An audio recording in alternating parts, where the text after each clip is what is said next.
Good evening and welcome to the second UW Showcase presentation of the semester. My name is Terry Rayom and I am an Alumni and Donor Engagement Specialist for the Wisconsin Foundation and Alumni Association.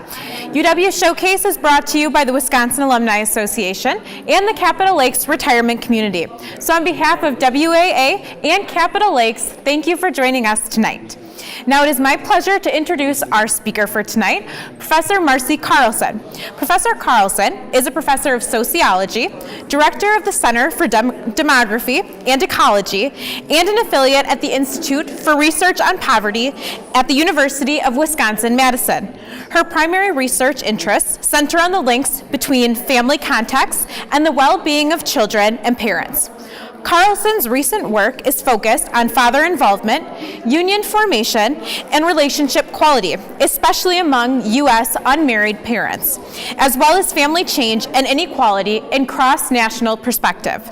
Tonight, Marcy will talk about issues related to disadvantaged families, inequality, and children's well-being while relating it to issues raised in Matthew Desmond's book, Evicted, which is the Go Big Read book this year. Ladies and gentlemen, please join me in welcoming Professor Marcy Carlson. So thank you so much for inviting me, Terry. I'm just delighted to be here tonight to talk to you about some of the research that I've been doing and things that are related to Matt Desmond's book, Evicted, which hopefully you all have read or will read soon. I'm in the department where Matt got his PhD a couple of years ago, so we're obviously very proud and very excited about Matt's amazing success already at these early stages of his career and highlighting some really central issues to what's happening in today's society and implications for public policy. So I'm going to use Matt's book kind of as a jumping off point to talk about families today and thinking about urban disadvantaged families, especially unmarried parents and their children, and what's going on and what we might need to think about in terms of family change and some of the implications of that change. So we all probably know that families are fundamentally important for children's well-being, right? We all come into this world very dependent. Humans are uniquely dependent in the sense that we come out able to do essentially nothing, right? And we need parents or caregivers around us to support us and to provide nurturance and care as we move on. And so as I tell some of my students, and I'm lucky to have a senior auditor who's in my class sitting in the second row, that the greatest lottery in life is really which parents you're born to, right? None of us can choose where we start out, and yet that early setting is going to have a profound influence on where we go in life, the resources we have, the support that we have. And so in essence, families represent both who's there, right? Who are the individuals or family and household members that are there, and then what they can contribute in terms of the quantity and quality of investments that they put into children. And when we have unstable and complex families, that can blur the lines of responsibility for children and might potentially decrease investments. And so some of what I'm going to talk about is the increasing family complexity, especially in these urban disadvantaged settings. And we know that children's achievement gaps by parents' income are observed at very early ages and that they persist. And I think that this highlights the importance of family. So here, this is one figure from James Heckman, an economist at the University of Chicago, a Nobel laureate who's very well known for some of his work on early childhood education and development. And he finds here, you can see, that starting at age 6 at school entry, on the left side there, if you look at quartiles of income, right, if you take the income distribution and divide them into 4 sections or 4 quarters, at the time that children start school, those from the lowest quartile are already significantly below those from the next quartile, and those are below the next quartile, and those are below the top quartile. And you can see that over the school age years, from ages 6 to 12, those gaps don't seem to go away, right? So it's a tall order to expect the education system to shrink those, and it seems that that doesn't end up happening. And so my interest is really on the front end, the fact that already by age 6 we find these notable differences. This is math achievement here, but you could find similar things with reading, with behavior, with lots of different outcomes by parent socioeconomic status. So something's happening in families early on and happening differently for different kids that's putting some kids at a disadvantage right from the time that they start school. So I'm interested to think about what's going on with families And what can we take away from some of the recent changes in families over the last several decades? So I'm going to talk about 4 points in tonight's talk. First, I'm going to briefly review some of the major changes in families that we've seen over the past half century. And I'm going to talk a little bit about the growing inequality in those changing patterns, what's sometimes been called diverging destinies for children. And I'm going to focus especially on non-marital childbearing, and I'll explain why as we go along. And then I'm going to talk about what are the characteristics of urban unmarried parents and their kids, and what are urban unmarried parents' relationships over time. And I'm going to touch on some of the instability and complexity that we observe in family life. And then I'm going to conclude by talking about some of the concerns that we might have about parental investments and then ultimately child well-being in light of these circumstances. So in terms of the first point, most of you probably know, just from looking around you, that there's been a lot of change in families in the last half century. And I'm not going to give you details on all of these. And I should say that I'm a demographer, so I love numbers, I love data. So bear with me with the charts and figures that I'm going to show you and try to take away kind of the main point. So I'm going to talk about the major changes in families, right, and what's been happening. And as I said, I think if we look around, right, we can see a lot of different elements of family change. Probably in your own families, you've seen maybe relatives or friends that have gotten divorced, right? Maybe you know people that are living together outside of marriage. And those things have changed a lot over the past half century. So we've seen a big rise in divorce. So divorce rates went up dramatically in the 1980s and have leveled off since that time and actually declined a little bit as people are marrying much later. So they're making kind of better, more compatible marriages and therefore aren't as likely to get divorced. We've also seen an increase in cohabitation. So people are likely to live together before they get married, or maybe after they get divorced. They might live with a partner instead of legally marrying. And then for especially with my interest, I'm interested in the rise in childbearing outside of marriage. So we've seen a growing number of births in the United States that occur to parents who aren't legally married. And the result of these changes is that kids today are less likely to live with both of their parents, both biological parents, over the course of their childhood. So, and we've seen this so-called diverging destiny, and I'll explain what I mean by that in just a second. So let me show you a figure. Okay, so this is the percent of births in the United States that occur outside of marriage. So I'm focusing on legal marriage here. And if you look on the left side of the figure, you can see 1960. And if you look on the right, you see 2010. And the data actually go up to 2014. So it's about a 50-some year period, right? And what you can see from the total line, the blue line, or I guess it's purpley up there, is it's gone from about 6% of all births were to unmarried parents in 1960 up to 40% today. So fully 2/5 of all births in the United States occur outside of marriage. And it's very different by racial and ethnic groups. So you can see at the top line, the greenish line, 71% of births to African Americans occur outside of marriage. It's 53% of Hispanic births and 29% of non-Hispanic white births. So there's a big difference by racial and ethnic group in the likelihood that they're going to have a birth outside of marriage.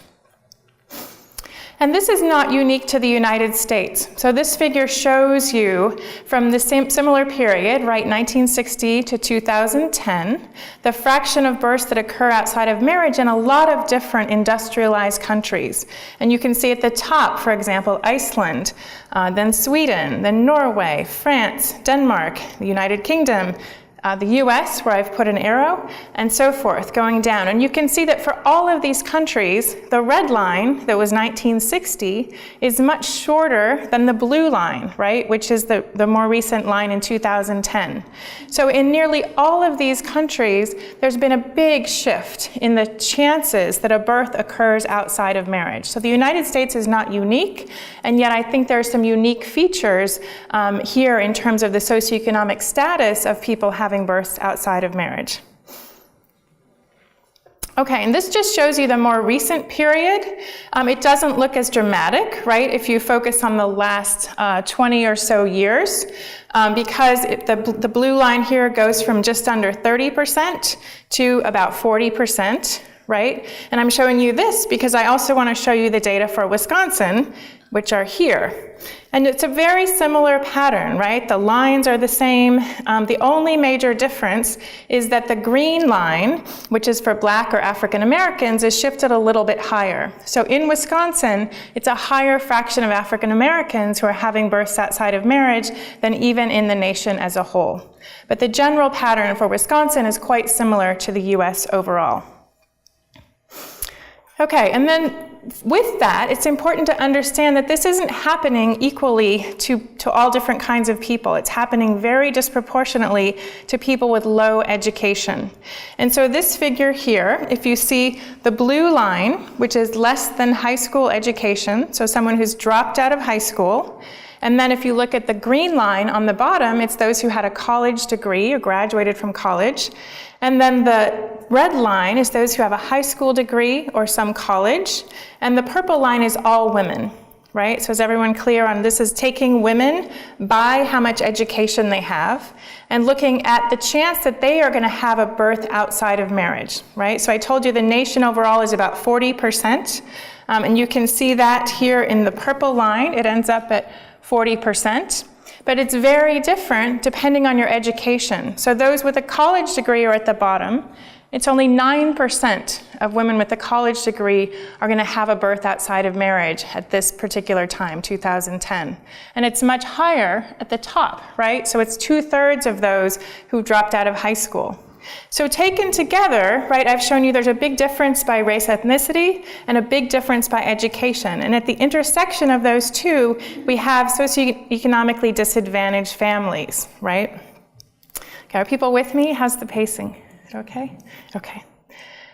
Excuse me. Yes, ma'am. Does that take into account people who are single parents by choice, mothers by choice? Because I know that's like one segment. It does take account of that. So that's a very prominent thing now in terms of the attention that it's gotten. It's actually a very, very, very small proportion of all births. So that is included in this 9%. So that the ones who have a sort of single birth by choice, single mother by choice, are part of that college group, but that group overall is only 9%. Yeah. So some of those would be planned and intended and women having babies alone, and some of those would be women that have a partner, they're just not legally married, but they're having a baby. But when you look at those numbers, it's less than 1%. It's very small, although it's a very important kind of cultural idea. Yes. Okay, and one point, just again to compare to European countries, this educational difference, or what we would call a gradient, is much bigger in the United States than in many other European countries. So what I did on this figure is you can see, so the same lines as on the last one for the US, right, where we have college at the bottom, less than high school at the top. In most of these other European countries, France, Italy, the Netherlands, Norway, and Russia, the lines are much more compressed, right? And what that means is there's not nearly as much of a difference between those with high education and those with low education in whether or not they're going to have a child outside of marriage. So the United Kingdom, at the bottom right, that's the one country that's actually more similar to us. Not surprising, right, given our history with Britain. We have some ongoing similarities in terms of our family patterns. But the basic point here is that there's a big difference between those with high and low education in whether or not they're going to have a child outside of marriage. Okay, and here's another figure. If you look, this is following people who were born in the 1960s and asking whether they had a first birth by age 25 in the left column or by age 40, the average number of children they had, and then the average or median age of the births that they had, right? And again, I'm focusing on the educational differences because I want to understand the socioeconomic disadvantage surrounding some of these patterns. So high school dropouts, 78% of them in the top left have had a child by age 25, compared to 20% of college graduates in the bottom left, right? So you can see already that childbearing is much earlier and younger for those who drop out of high school. It's compressed when you look at age 40, right? So by age 40, the second column, 86% of college or high school dropouts have had a birth, compared to 74% of college graduates. So most people, these are women, the majority of women are going to have a birth regardless of educational attainment, but they're going to happen at very different time points, right? And so the net result of that, because the less educated women start earlier, they're going to end up having more births. So it turns out that everyone aspires to have 2 children still today, and yet those with less education end up with a little bit more than 2, so 2.5 or 2.6, and those with more education end up kind of underestimating or undershooting and have about 1.6 births. So the timing of when people have their births differs a lot by education, and that's going to affect their ultimate family size. Right? And that's paralleled by the right columns where you can see the average age that women have their birth. So for those who drop out of high school, for women, they're having their births at age 19. So even though teen births have gone down dramatically, it's still very young on average. And for men, it's age 22. By contrast, for college grads, it's 28 and 29. And these were people born in the 60s, right? So this is actually a relatively older cohort now, and these trends have only continued. So now the average age that people get married today is much closer to age 28 or 29. So we can expect that people will be having their kids even later than that. Okay, so dramatic differences, right, by the age when you have a child, by your education, and by race ethnicity. So what's going on? Why do you think this is all happening? What are these changes being driven by? I'm not going to spend a lot of time talking about the why, but I think there's 2 main categories of why. And the first is about the economy, right? A lot of things come back to what's happening around the economy.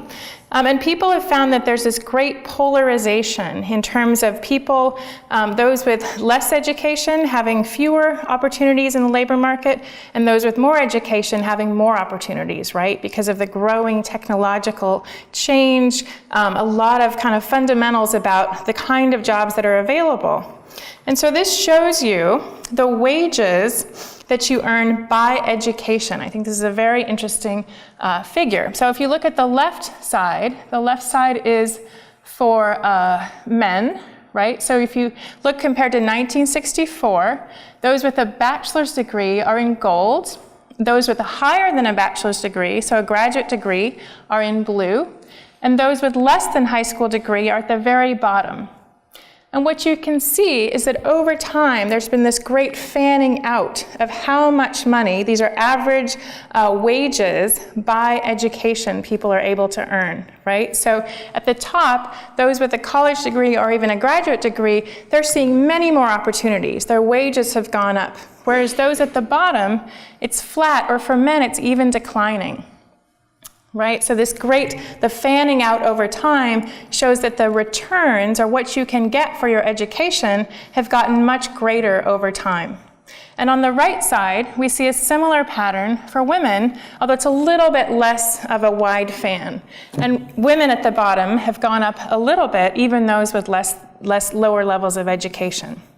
So I won't go into all of this here. One could have a whole course on the changing economy and what that means. But suffice it to say that for people with very low levels of education, the opportunities in the labor market have diminished, and their real wages have not even kept pace with inflation for men, right? And that's an important piece of what's going on with families. The second piece is social factors. So many of you know about, or were here in the 60s, right, and know what an unusual time that was in American culture, and how a lot of things changed in terms of attitudes, values, behaviors that were kind of seen as acceptable, the laws, and so forth. And so we've seen a lot of shifts in attitudes about families that emphasize more gender equality, that talk about individual autonomy, and that stress the tolerance of diversity in how family life plays out.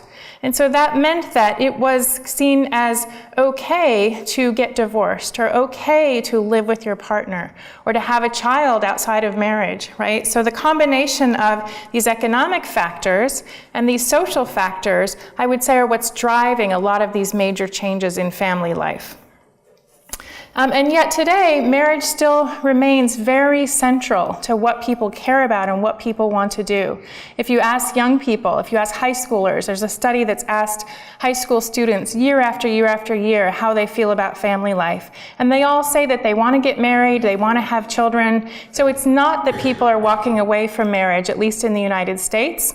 And if anything, marriage is becoming more valuable as sort of a cultural marker of success. And so people aspire to get married, and they want to have a healthy relationship, and they want to have children. And yet for many people at the lower end of the socioeconomic ladder, it's not feasible. And so then you end up, as my bottom bullet says here, with disadvantaged women often ending up having children outside of marriage with disadvantaged men.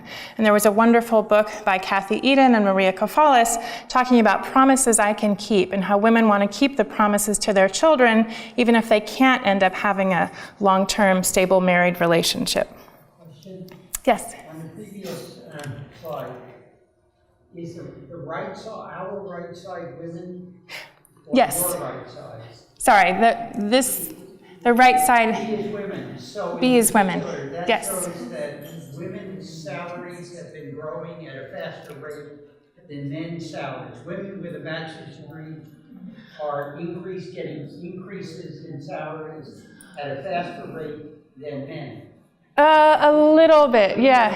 If you look at You're at one point, you're at 16 in one and 14 at the other, and there's more of an upward slope over time for the women's salaries than for the men's. On the bachelor's degree, I think if you look at the graduate degree, it's not quite, women aren't quite there, right? I guess they're kind of similar. That's counterintuitive to what we believe. Well, men's salaries have been going down more than women's, right? So the opportunities for women in the workplace have gone up as women have gotten more education. And so this is being compared to women in 1964, right? So it's compared to what the women were getting. And there weren't as many opportunities for women because they didn't have those high levels of education. Oh, it's a greater increase because of lower base. Perhaps part of it, right? Exactly. So this is all relative to where they started in 1964. Yeah, but women are getting much more education. The trends for women, the labor market opportunities and the education that goes under it, those have been going up dramatically. Yeah, so there might be pieces of it where the returns are better for women. Yeah, it's a good question. Any other questions? Okay, keep going. Okay, so we've had these major economic changes, right, and major social changes. So at the end of the day, then, underlying all these changes, we have a large number of people, as I showed you earlier, having children outside of marriage. And until recently, we knew that this was a trend, but we didn't necessarily know what are the characteristics of parents having children outside of marriage, and what are their lives like over time. So I want to tell you a little bit about a study that I was part of called the Fragile Families and Child Well-Being Study. And this was the first time we were able to look at a cohort, a group of unmarried parents, or parents having an unmarried birth. And it followed about 5,000 births in 20 large U.S. cities that were at least 200,000 population. And it was a hospital-based study. So basically, they took women right at the time they had a baby. And amazingly, many women within 24 hours were willing to say, sure, come and interview me in my hospital room, and I'll tell you about my life and experiences and what my hopes and dreams are. So they got a large number of women, and then they were able to get fathers who also participated, because it turns out that for unmarried parents, many of them are in a relationship, and the men came to the hospital to see their new baby. And there was a great sense of optimism at the time of the new birth. So this study was able to follow women who had a birth outside of marriage, as well as the men with whom they've had these babies. And so there was a baseline interview in the late 1990s, and then they followed them up when the kids were 1 year old, 3 years old, 5 years old, 9 years old, and 15 years old. So it's a unique resource, I think, to understand what's going on with this group of unmarried parents that's now, as I said, 40% of all births. So why the term fragile families? Basically, they're unmarried parents with their children. This term was coined by someone at the Ford Foundation who was studying African American fathers. They're obviously families because there are biological ties between parents and children, and in many cases a relationship between the two parents themselves. And yet they're fragile because of the risk of poverty and family dissolution or breaking up. So the cities where this study happened were, you can see here, some in the Midwest, in the East, in California, and in Texas. And I won't spend a lot of time talking about the places, but it basically is these 20 large cities that were randomly chosen in kind of a stratified design. So what did we find out about unmarried parents and their characteristics? The age of unmarried parents turned out to be about 24 for mothers and 27 for fathers. Not surprisingly, given what I told you earlier about race ethnicity, it's more likely that they're Black or Hispanic. So the majority of unmarried mothers are Black or Hispanic, and the same for the fathers. It's a smaller proportion are white. And then again, not surprisingly, what I told you about education, the vast majority have a high school degree or less. So there's only 2% of these mothers had a bachelor's degree, and 4% of these fathers had a bachelor's degree. And when you ask them about their own parents, were they together at age 15, only 40% of unmarried mothers and 42% of unmarried fathers said that their own biological parents were together when they were age 15. Right? So you get some sense of the intergenerational patterns here. And then what about their attitudes? They were asked about, do you trust men if you are a woman, and do you trust women if you're a man to be faithful? And some of them said that they could not trust the opposite sex. So 20% of moms said they didn't trust the men, and 15% of the dads didn't trust the women. And I think it's interesting that actually most of them agreed that marriage would be better for children. So it was 66% of the moms, and fully 80% of the fathers who were interviewed said that marriage would actually be better, even though they're unmarried and have just had a child together. And they also report the chances that they're going to get married are quite high. So the majority say that, yeah, the chances are good or almost certain that I'm going to marry the partner. So what do you think happens? I'll tell you in just a minute. Over time, but a couple last things here. So it doesn't seem that a lot of these unmarried parents have problems with substance abuse or with violence. It's a very small minority where they report a substance problem. There's a little bit more depression, right? 15% of moms indicate some depression. And incarceration is very common among this particular population, right? So you see some hints of that in Matt Desmond's book as well, that incarceration is an important part of life for disadvantaged men in particular, and a very difficult and sad part of life. And so for urban unmarried fathers, it's about 36% of the dads at 1 year have a history of having been in jail or prison.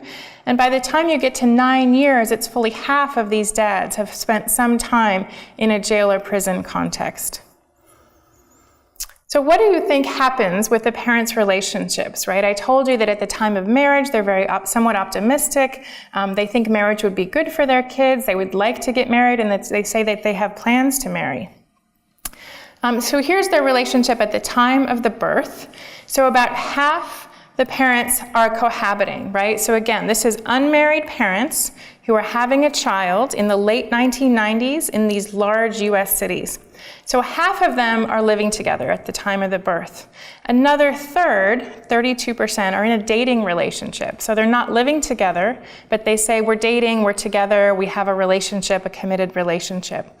And then the other 17% on the lower or right side are either not in any kind of a relationship at all, or they say they're just friends at the time of the birth. So when this data first came out, people were actually quite surprised that the majority, if you add up the burgundy and the purplish pieces of the pie, it's 82%. The majority of them are in a relationship at the time of the birth. Because we hadn't really known at that point, how does this play out? Is this just a result of kind of a casual interaction, or are these couples that are really together and they just haven't gotten legally married, or what's going to be over time? It's also important, I think, to look at these differences for the racial and ethnic groups. So if you look for the major ones, so white non-Hispanics are on the top left, Hispanics are in the top right, and Black non-Hispanics are in the center.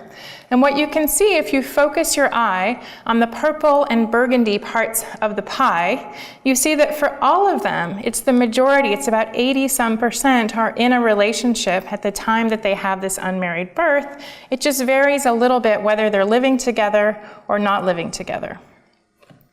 So if you know, I told you about marriage and kind of their views about marriage, and then you can see that most of them are together at the time of the birth. You can think about what do you imagine is going to happen over time. Are these unmarried parents who had a child going to stay together? Here's where we start, right? So this is the same as I just showed you in the pie. About half were living together, another third were dating, 18% had broken up. And here's what happens over time, right? So we can follow again these kids and parents 1, 3, 5, and 9 years later. And you can see in the part I circled here, it's fully, it's almost 70%. In fact, it rounds to 70% when you put it together as a category of these parents have broken up by the time the child is age 9. So despite the high hopes at the beginning and that many of them or most of them were in a relationship and half were living together at the time of the birth, it's only 30% of them, 18% got married and 13% are still living together, that are still in a committed relationship. So the flip side of this is the parents who have separated, right? So it starts out about half. Some of the parents moved in right after the birth, and then again, by 9 years, 70% of these unmarried parents have separated. Okay, and this is, I think, unique to the US to some extent. So this figure shows you different countries here.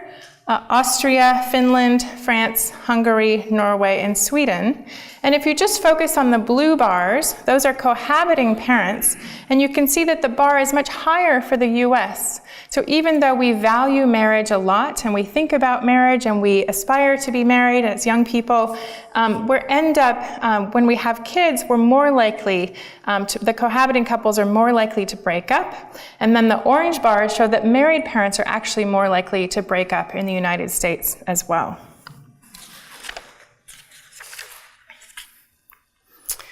Okay, and yet we're also very optimistic. So again, looking at the US on the far right, after parents have separated, it's very likely that they're going to enter a new relationship. So we break up and we have high hopes that we can maybe get it right the next time. And so within only 3 years, unmarried parents with kids are going to enter about half of them are going to enter a new relationship.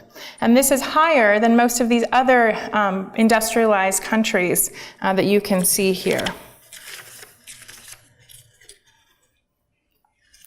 Okay, and then not surprisingly, you find that with these unmarried births, a lot of them end up having a new partner quite quickly. So about 22% of urban mothers after an urban birth have a new partner by the time their child is age 5. And many of the biological fathers intend to stay involved when the mom has a new partner, and yet it can become quite difficult in that situation. And we're going to talk about some of that complexity and instability now. The complexity pieces. So if we think about how do we end up with families that are somewhat complex, where you have a relationship that's broken up and someone has a new partner and they may go on to have kids then together, and you end up with a family that's not the sort of conventional nuclear family that we might tend to think of as the standard family in the US. So you can think about a birth to a single mother, right? So a mother who's not as part of a couple at the time the baby was born.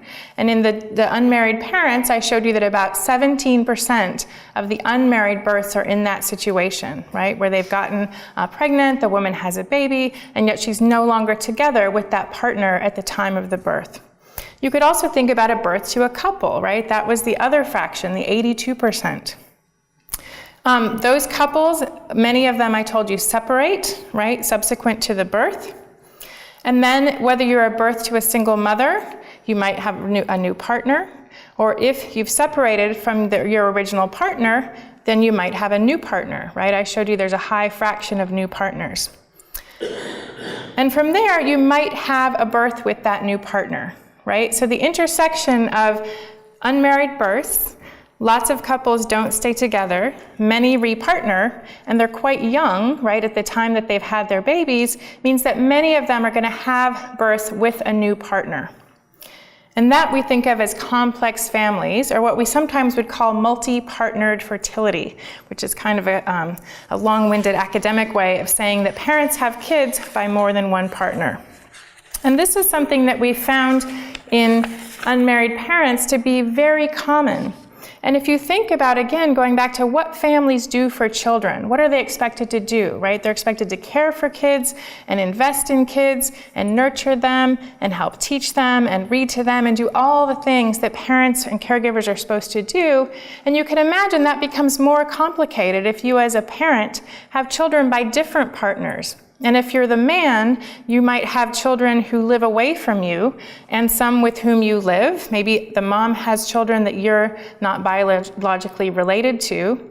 Or if you're the mother, you could imagine you have kids that live with you that have two different partners, and you're coordinating with fathers outside the household.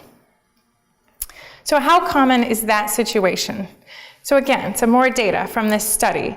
So fortunately, in this study, there's a comparison group of married parents. So it's focused on unmarried parents, and yet there's a group of married parents. So we can see how different is it between these two different groups of people. So here I'm taking, again, these couples that had a birth in the late 1990s, and on the left side, make sure I have my left and right. On the left side, we have the married parents, right? So this is our comparison group. And on the right side, we have the unmarried parents. And so you can see these different shades of the pie show you, is the couple having their first birth together? Do they already have other children, just the two of them? Does the father have multi-partnered fertility, or does the father have a child by another partner? Or does only the mother have a child by another partner, the purple, or do they both have children by other partners, right? So these are births that we're observing in the late 1990s, and the parents are not necessarily having their first birth, right? So these kids are born to families where the parents have their own histories. So the mom could have had a child, the dad could have had a child, they both could have had a child. And what you can see on the married parents, most of them don't have children by more than one partner. They're having either their first birth together, or they've had only children with each other. By contrast, when you look on the right side, the unmarried parents, you see that the majority overall, if you look at the pieces of the pie that aren't some shade of pink or red, you can see that for most of the kids that are born to these unmarried parents, either the mom or the dad or both parents already has a child by another partner. So what does this mean? For that child then, they're born to an already somewhat complex family from the time of the baby's birth, right? Because they have a half-sibling, either by their mom or their dad, or potentially both of their parents. So this is what we think of as sort of complex family situations. And so you can see that over time, as I told you, many of the unmarried parents break up. So as you look over time, more and more of the children are going to be living in these complex families where they have a half-sibling, either on their mother's side or their father's side. And so it's not that it's not any of the married parents, because you can see on the left side that actually 27%, so over a quarter of the married parents, either the mom or the dad had a child by another partner, so the children have a half-sibling. But it's the majority of these unmarried parents on the right, or unmarried births on the right side. So nearly all of the children that are born outside of marriage are in a more complicated situation than the typical or potentially most ideal nuclear family situation, where you have two parents investing their resources and energy in their common biological children. So I think this is a striking aspect of this growing number of kids born outside of marriage. And so being that we're in Wisconsin, I want to show you some Wisconsin data as well. This is from my colleagues, Maria Kanchin, Dan Meyer, and Steve Cook.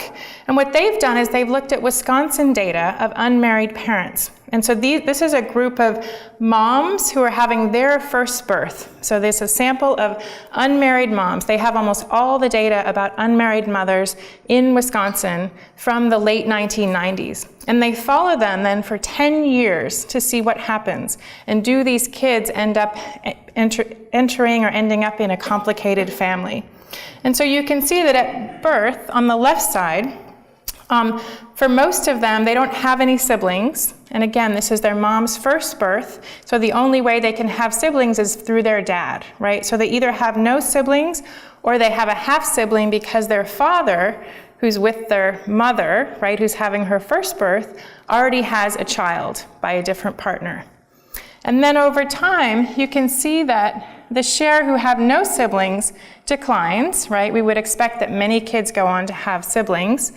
But so many of the children have at least one half sibling by the time that they're age 10.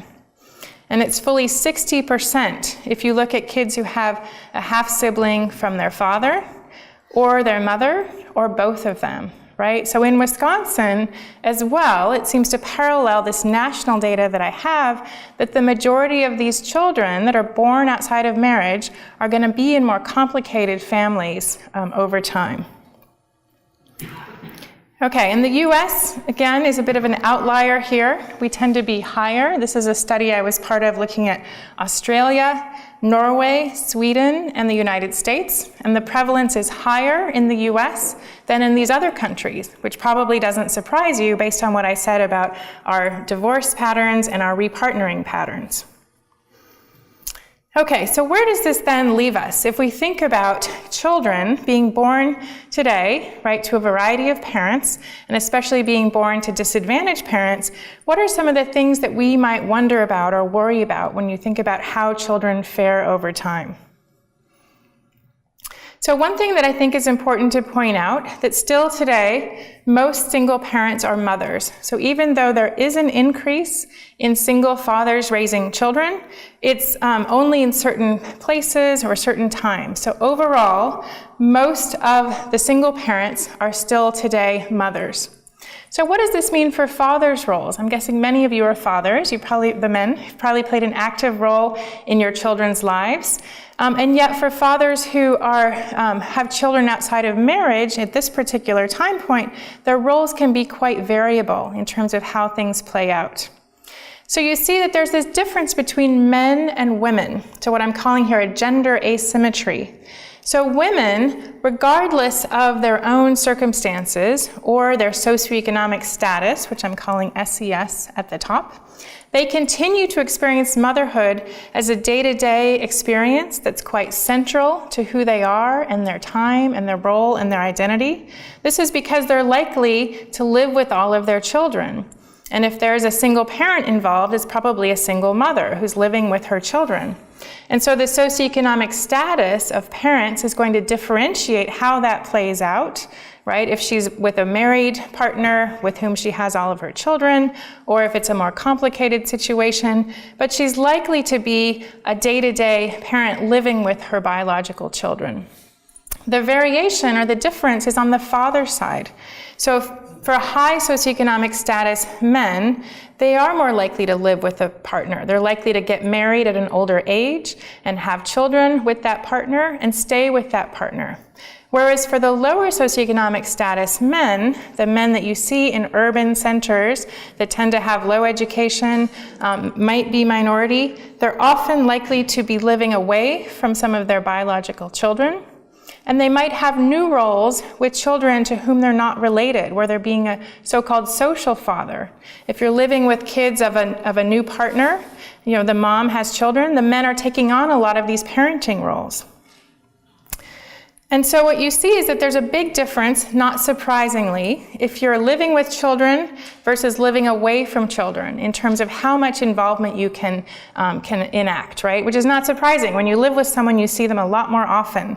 So for here, you can see that the dark green is dads who live with their child. So the majority of dads who live with their kids talk with their child about their day at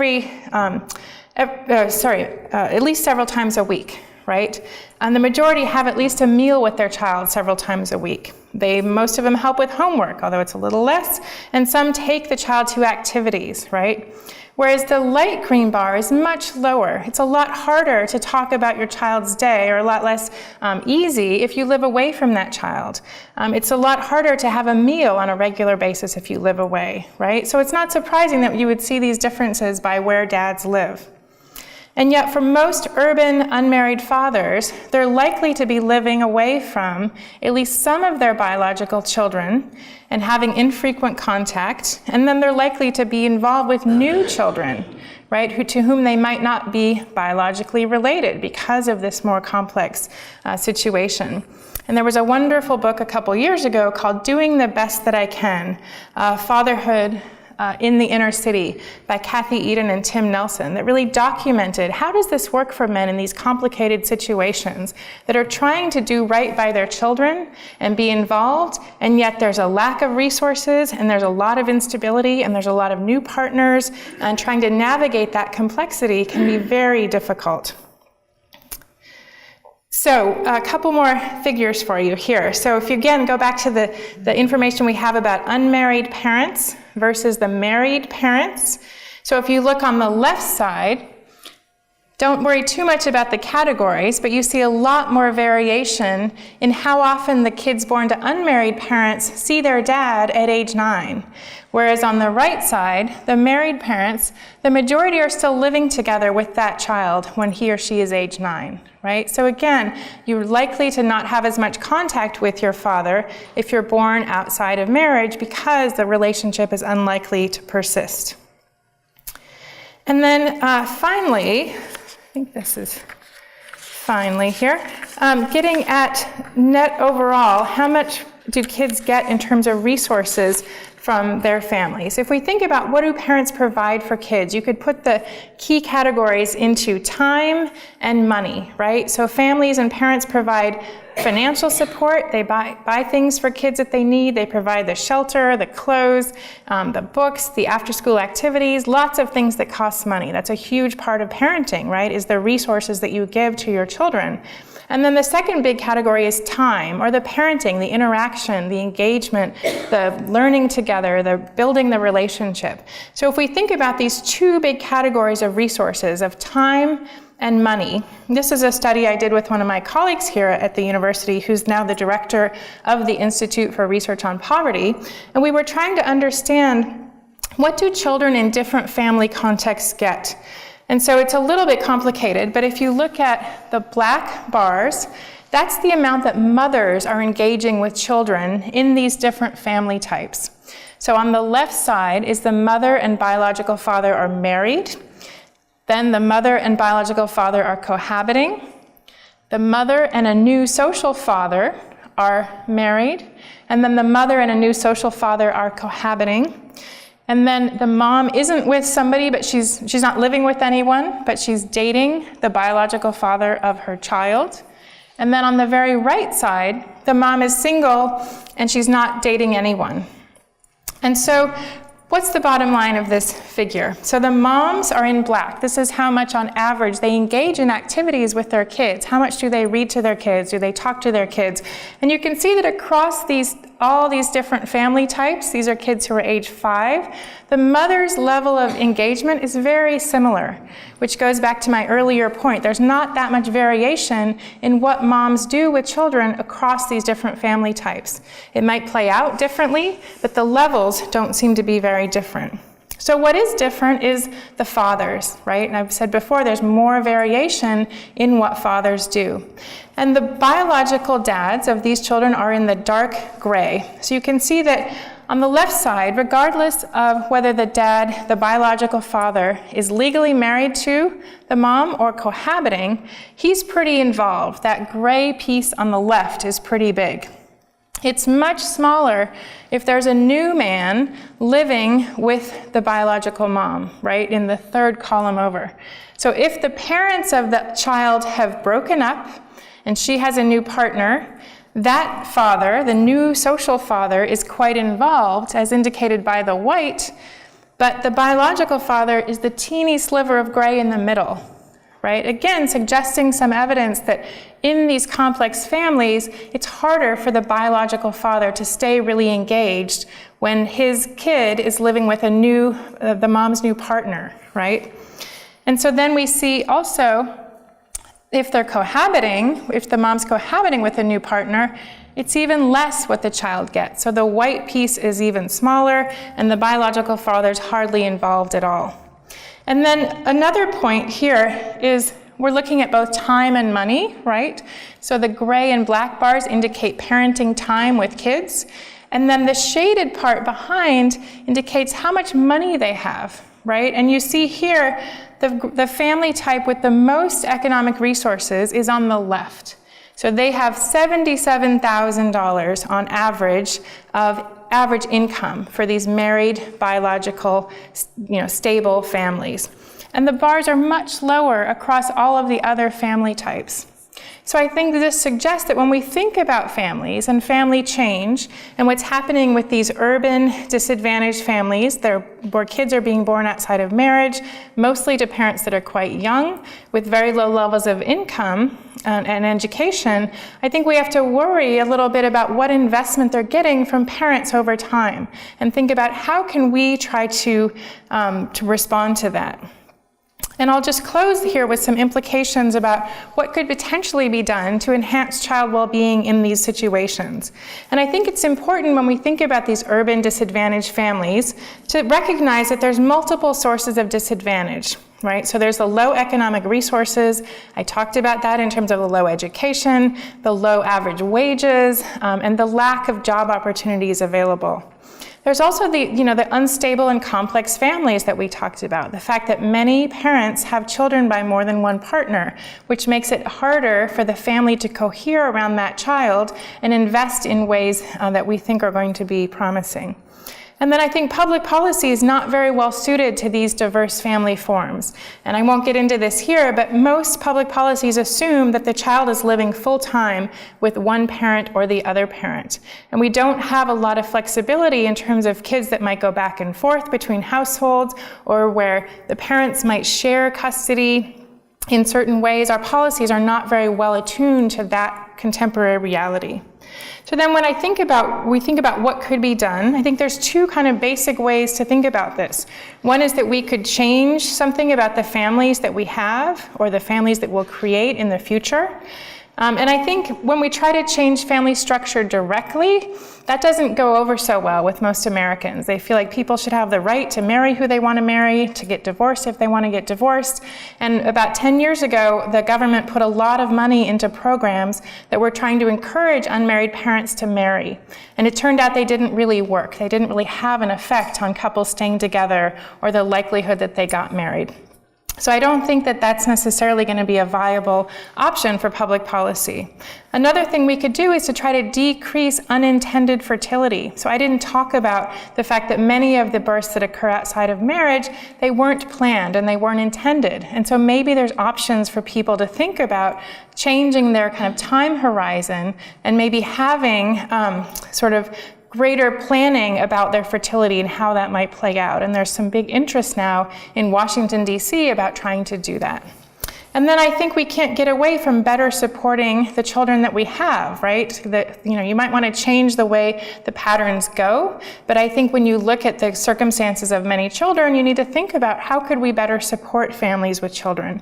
So obviously Matt Desmond in his book is focusing on housing and has some very interesting ideas about the housing voucher program and how we should guarantee a reasonable housing for every family in America.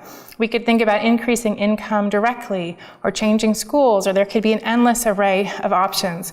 But I think when we look at unmarried parents in urban disadvantaged families who often are overlapping, I think it forces us to think about kind of what's going on and therefore what might be the implications for us as individuals and for society to the extent that we care about the next generation. And I'll stop there.